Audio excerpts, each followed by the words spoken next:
Hello, wonderful people of the internet. Today I'm going to be doing a book tag video because I'm only halfway through the book I'm currently reading, which is Ordeal by Innocence by Agatha Christie, and I have nothing else to talk about, so I thought, why the heck not, I'm going to do this. I looked through the internet for book tag lists, and I found a Hamilton one. And in case you didn't know, I love musicals, so I decided to do that one. So let's get started. Just quickly, before I begin, you might see me reaching on the left-hand side of the screen during the video, and that's because I've got my iPad there, and that's got the list of questions on it, and sometimes the screen goes to sleep, so I just have to tap it to wake it back up. So that's why I do that. Also, each question is based off of the name of a song in the musical, so if you hear me say, like in the first question is The Room Where It Happens, a book world you would put yourself in, the Room Where It Happens bit is the song from Hamilton, and the question that follows is, the question that I'm answering. Okay, so let's answer the first question that I just said. The fantasy world that I would put myself in is Middle-earth from The Lord of the Rings. This is an absolutely wonderful place, full of really, really nice places to live. Honestly, I struggle to think of the one that I would like to live in because there's, this elf city is like Rivendell, or I can't remember what it was called, Lothlorien. That's the one, Lothlorien, which is like a big treehouse city. And they're all beautiful, but I thought, no. I would want to live in the Shire, which is where the hobbits live. And it is effectively like a set of hills with houses built into them. And they've got these round doors and round windows, and they're beautiful. And so it's not just that I'd want to live in the Shire, though. I want to live in the Shire because of hobbits. Hobbits are really friendly. They have really peaceful lives. It's eating and talking and just being merry. And that could get a bit boring after a while, but luckily, hobbits do go on adventures every now and then. That's what this series is based off of, so I would like to live in the Shire as a hobbit and go on adventures from time to time. Okay, so question 2 is, the Schuyler sisters, an underrated female character. So that would be Wendy Torrance from The Shining. So this is Jack Torrance's wife and Danny Torrance's mother. In the movie adaptation, she's a bit timid, she cries a lot. She's not particularly strong as a female character, whereas in the book, that is completely different. She does cry, but not like, oh, what am I gonna do? It's just because the situation she's in is really stressful, but that doesn't mean that she is not doing things to help herself and her son. She's like Supermom in this book. And sort of spoilers, if you don't want to get spoilers for this book, mute the video now and I'll put my thumb up when you can turn the mute off. If not, don't mute your phone and just carry on listening. So towards the end of this book, she's got like a broken back, or partially broken, 2 broken ribs I believe, and something nasty done to her leg, and yet she's still working really hard to, survive and protect her son from her insane husband. It's amazing, she's terribly underrated because of how she was portrayed in the movie, and that's a bit sad for me because she's a really strong female character in the book. Okay, thumbs up. Hi, welcome back. So this is the 4th question now. 3rd question, I've got 4 on there on my script, but no, this is actually question 3. My shot, a character that does everything in their power to get what they want, no matter what comes in their way, and that is from The Lord of the Rings again. It's a character called Gollum, who has got the One Ring, which is the foundation of the series. It's like a ring made by a Dark Lord that corrupts people. So he's got this ring, and it has corrupted him. It's given him a split personality, and sort of twisted his physical body into like an ugly little thing. And he has had this ring for 500 years because it's given him like a stretched out life. And he lost it in the prequel novel called The Hobbit, and finds the people who got it in the Lord of the Rings series. What I'm about to say is a bit of a spoiler for the Lord of the Rings, so if you don't want to be spoiled for this series, just click mute now and we'll do the thumbs up thing.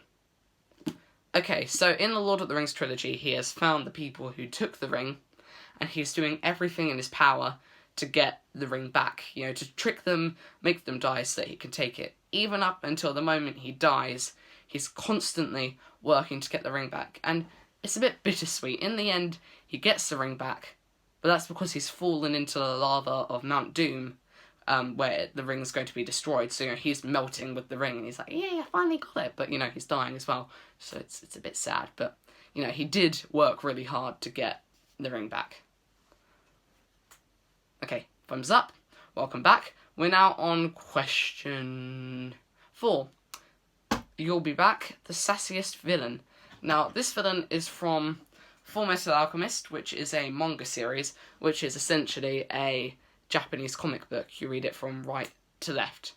So the villains in this book are embodiments of the 7 deadly sins, which are like the qualities of humans that will make them go to hell if you display them.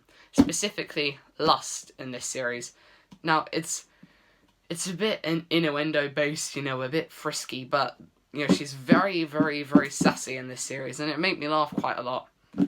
So that's my sassiest villain.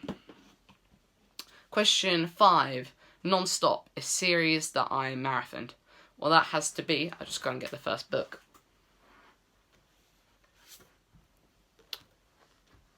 Attack on Titan. This is another manga, and it's 34 books long, but the 34th book hasn't come out yet.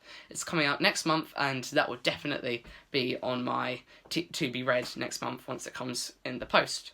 So I loved this series, and at the beginning of it I was reading a normal novel alongside this because I felt a bit guilty about reading comic books at the time.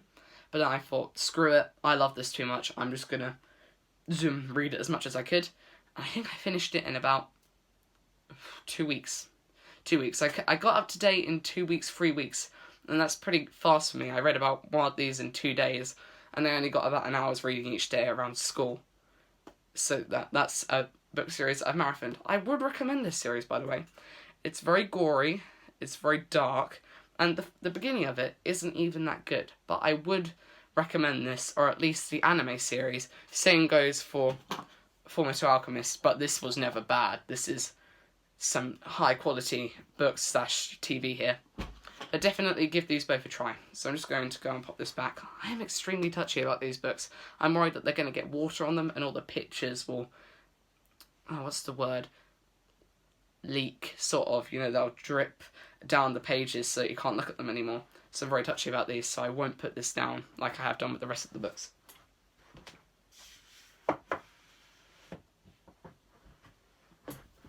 Ugly doggly. So question 7. Wait, I tell a lie. Question 6. My favourite book with multiple POVs. That is The Shining again. This has 4 POVs, I'm going to say. It's got 4 POVs, and that is Jack Torrance, Danny Torrance, Wendy Torrance, and Dick Halloran. And each character is so distinct. Now, there are actually a lot of multiple POVs that I like. There's One of Us is Lying, A Game of Thrones, and then There Were None. No, that is up there. But this is my favourite book, so this had to be my favourite one.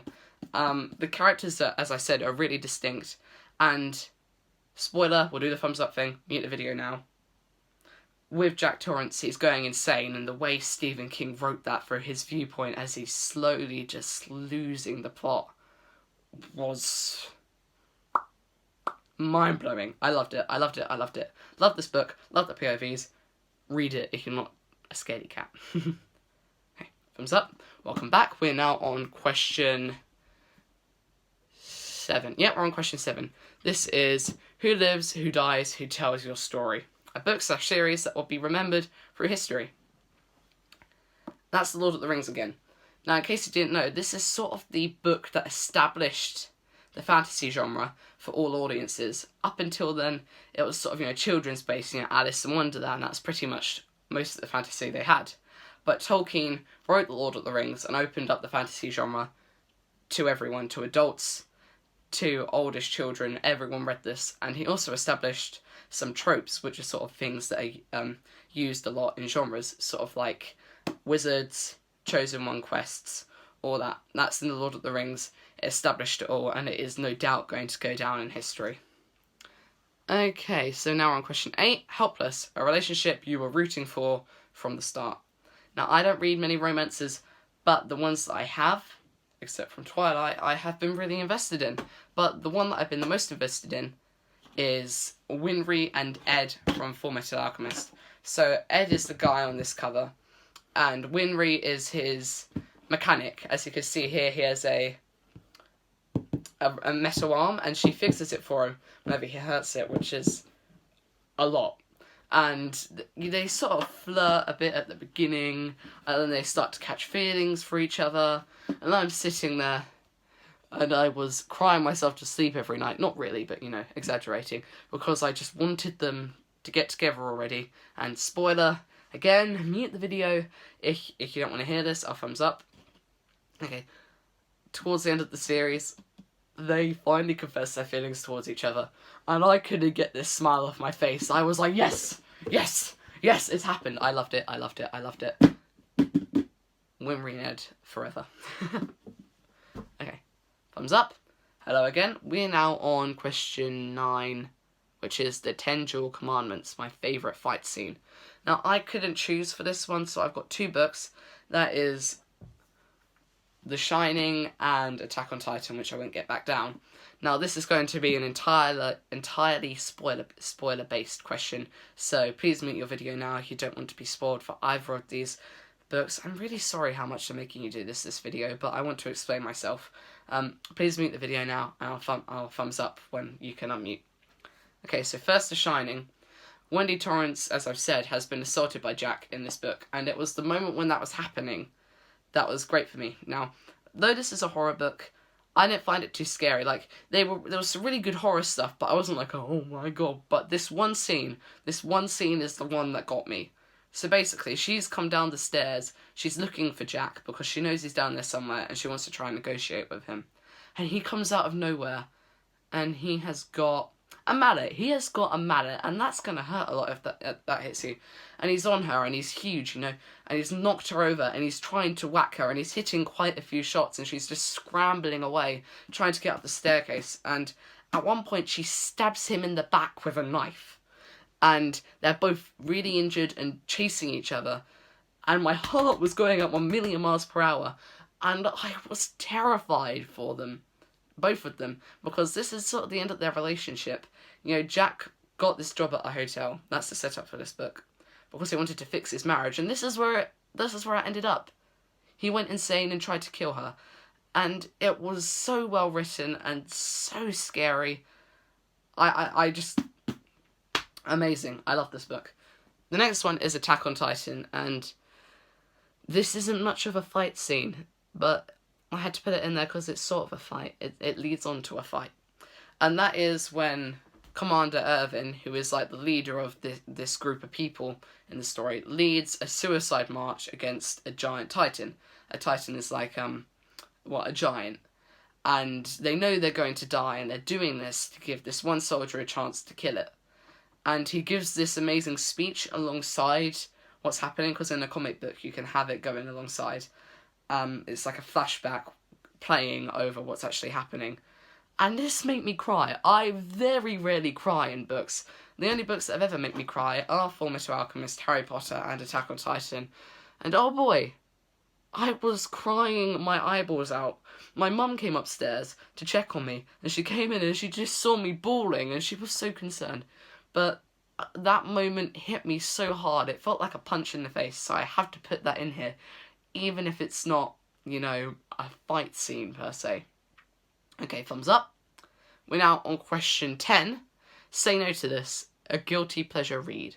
Okay, so I'm a bit reluctant to tell you this, but last year or the year before, I read the Dogman series, and these are essentially written for children, like sort of 10-year-olds, a sort of target audience, and I was around 12 then. I was 12 years old then, and I'd always read books for older people when I was younger. Like, I read Lord of the Rings in year 5, and so expectations were pretty high for me. And when I picked this up, I felt like people were like, oh, why are you reading that? And I really did enjoy these. I did enjoy these books. As you can see here, it's like, it's a bit stupid, but I did really enjoy reading these, and I felt so guilty doing it, but it made me really happy. So that's those. Wait, sorry, I just had a brain fart there. Okay, question 11. What comes next? A series I wish had more books. Now, this is not a series, but it's a standalone book that I wish was a series, and that is... Wrong book. Good Omens by Terry Pratchett and Neil Gaiman. Now, this has got a stellar TV adaptation for it, and I can't recommend this enough. Watch the adaptation even. It is hilarious and has great acting, as you can see here. It's Michael Sheen and David Tennant, who are all star actors. I'm sniffing my book, sorry. But this book was amazing, and I was really sad when it ended, because I wanted more of... It's got a very unique writing style, it's very funny. I wanted more of it. I cared about the characters, I liked the writing style.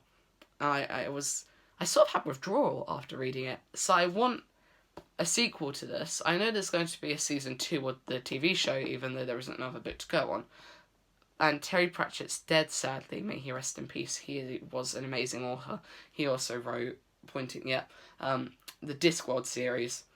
While Terry Pratchett is dead, I'd like it if Neil Gaiman would carry on writing this series, because I want to see what other things that the main characters, who are an angel and a demon, get up to. I give up. Okay. Question 12. Right-Hand Man, my favourite bromance. Now, I sound like a bit of a broken record, but it's got to be Lord of the Rings again. Now, in the first book, called The Fellowship of the Ring, there is literally a Fellowship of the Ring, which is a group of people from all the different races who have come together to destroy this one ring. And, spoilers again, I'm so sorry. Please mute the video if you don't want to be spoiled for this. Thumbs up when I'm done.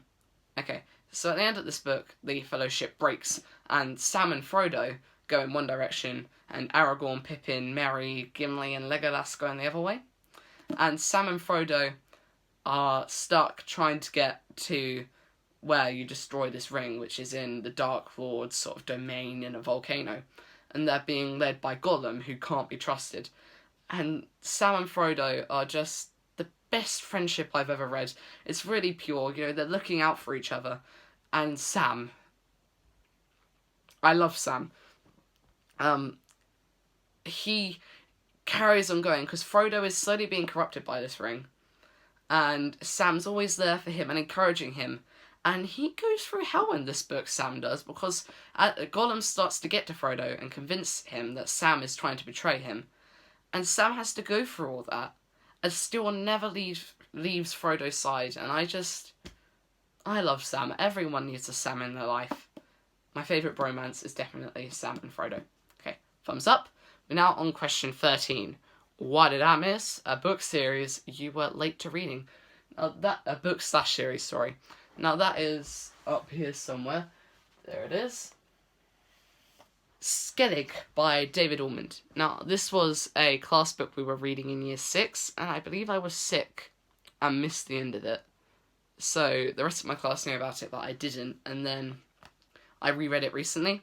So not necessarily, the wider world was I late to reading it, but on a very local standpoint, yes, I was late to reading this book, but I was not disappointed. It was very good. I like this book.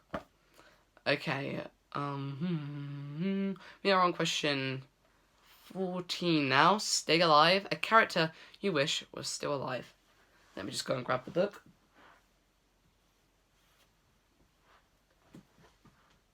Spoilers. I'm so sorry. Spoilers again. Please mute if you don't want to be spoiled for Assassination Classroom, which is another manga series. Okay, I'll get into it now. So, it sounds really stupid when I say it, but this is about a class full of lower learning students who have suddenly been given the assignment to kill their teacher, who is an octopus human. Just let that sink in. An octopus human. And I loved that octopus human. I loved him with a passion. And at the end of this series, he dies. And it's the way he bites the dust. That this is the TV show that made me cry. I've only got the first book of the series, but the TV show. What happens is, he's going to blow up and destroy the world. And that's why this class had to kill him. But they didn't know that until towards the end. And they're trying to think of a way to stop him from blowing up, but they can't. So they realise, we have to kill him. And so, since they've really grown close to this teacher, because he's like a wise Buddha octopus human. It sounds really stupid when I say it, but he gave great advice and was funny and a role model to them. And then they had to kill him. And it's just this moment when he says, "Can I read the register one more time before you kill me?" And he calls the register, and you just see all the characters in reactions, and oh my god, I was crying. And then the main character stabs him in the heart while bawling his eyes out and screaming, and it was really sad. It really got to me. This octopus human really got to me. Okay, I know it sounds stupid, but it did. Okay, thumbs up. We are now on the last 2 questions. Sorry, this is a very long video. I hope you've hung in there through all my repetitiveness and, rate the video, thumbs up. I'm so sorry. Okay, so question 15 is burn. The most heartbreaking end to a relationship. And that would be his Dark Materials. I'm going to have to ask you to mute the video again. I feel like this is going to be a really, really awkward watching experience, and hopefully you don't want to read any of these because you're going to be muting the video all the time. But okay, please mute the video now if you don't want to be spoiled for his Dark Materials, and I'll thumbs up when you can unmute. Okay, so in the 3rd book in this series, the main character gets in a relationship with, I can't remember his name, I think it was Will. Lyra, the main character, falls in love with Will. And it's a bit of a forbidden romance because they're from different dimensions. And they love each other, and they only find it out sort of towards the end of the book, and then they have to leave each other. Otherwise, something, I can't remember what, because I read it quite a while ago, something bad will happen between the dimensions. There'll be some sort of catastrophe there, so they have to leave each other. And that was really sad, because they'd only just realised they loved each other, and they had to go separate ways. And they agreed that they would sit on the same bench in their different dimensions and sort of pretend that they were there, and Lyra goes to this bench, or was it Will? I can't remember whose viewpoint we got it from. And they sit there, and they just sort of think about the other person. And it ripped my heart in two. I've got really emotional in this video, but it did. It ripped my heart in two. It was very sad. Okay, thumbs up. Final question is question... I'm sorry, I've got to put this back on my shelf, otherwise I'm going to worry about it. Manga problems.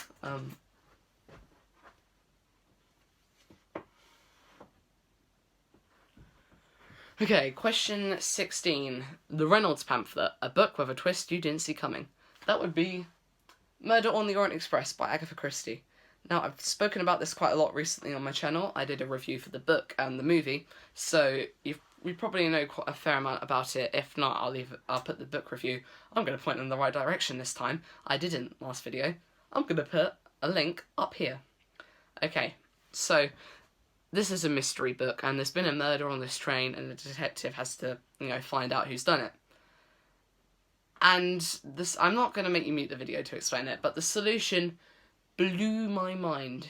It was crazy. It was something that I didn't see coming, and I'm bad with spoilers because I tend to find them out. I'm a bit of a spoiler magnet. I don't go intentionally looking for them. They sort of find me, The spoiler chooses the reader, Mr. Potter. But, that's what happens. But this one I did not get spoiled for inadvertently. So, I was like, whoa! That came out of nowhere, but it made sense. So, yeah, that's a book with a twist I didn't see coming. There are a lot of twists that I didn't see coming, but I didn't see them coming when I found them out accidentally. But then when I actually read them, I saw them coming, if that makes sense. Okay, so that's the Hamilton book tag. I've given quite a few recommendations. I've made you mute a lot. I've been repetitive. Again, I'm very sorry. But I hope you enjoyed the video. Please watch the Hamilton musical. Okay, my iPhone just ran out of storage because I was yammering on about books for too long on my phone. The video just took up too much. So I'm going to have to finish my video on my iPad. I'm sorry that it's been such a mess. I've made you mute a lot. Now this has happened. But I hope you enjoyed it. As I was saying, please watch Hamilton. It's on Disney Plus, and it's really good. I'd recommend watching subtitles because it's rap music. It's a musical. So sometimes it's going so quick you don't know what they're saying. But I really recommend watching that as well. That's what the book tag was based on, as I said earlier. So, thank you so much for watching. Thank you for putting up with me. I hope you enjoyed. and have a good one, all. Y'all. Bye.